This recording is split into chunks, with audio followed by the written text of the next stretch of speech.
आपण पाहत आहात लोकधारा मराठी न्यूज, आवाज जनतेच्या हक्कासाठी।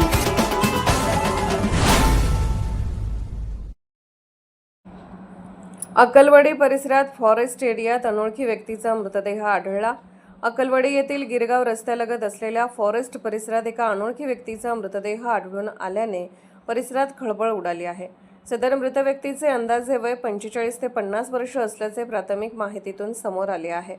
मिळालेल्या माहितीनुसार काही नागरिकांना फॉरेस्ट एरियामध्ये एक व्यक्ती बेशुद्ध अवस्थेत पडलेली दिसून आली। जवळ जाऊन पाहणी केली असता ती व्यक्ती मृत असल्याचे निदर्शनास आले। मृत व्यक्तीच्या तोंडातून फेस बाहेर पडलेला असल्याचेही आढळून आले। घटनेची माहिती मिळताच संबंधित यंत्रणा व पोलीस घटनास्थळी दाखल झाले। मृतदेहाची ओळख पटवण्याचे प्रयत्न सुरू असून मृत्यूचे नेमके कारण शवविच्छेदन अहवालानंतर स्पष्ट होणार आहे। सदर व्यक्ती कोणाच्या ओळखीची असल्यास अथवा त्याबाबत कोणतीही माहिती असल्यास नागरिकांनी तात्काळ जवळच्या पोलीस ठाण्याशी संपर्क साधावा असे आवाहन करण्यात आले आहे। या घटनेमुळे अक्कलवाडी व परिसरात हळहळ व्यक्त केली जात असून पोलीस पुढील तपास करीत आहेत। लोकधारा मराठी न्यूजला लाईक करा, शेअर करा आणि सबस्क्राईब करा।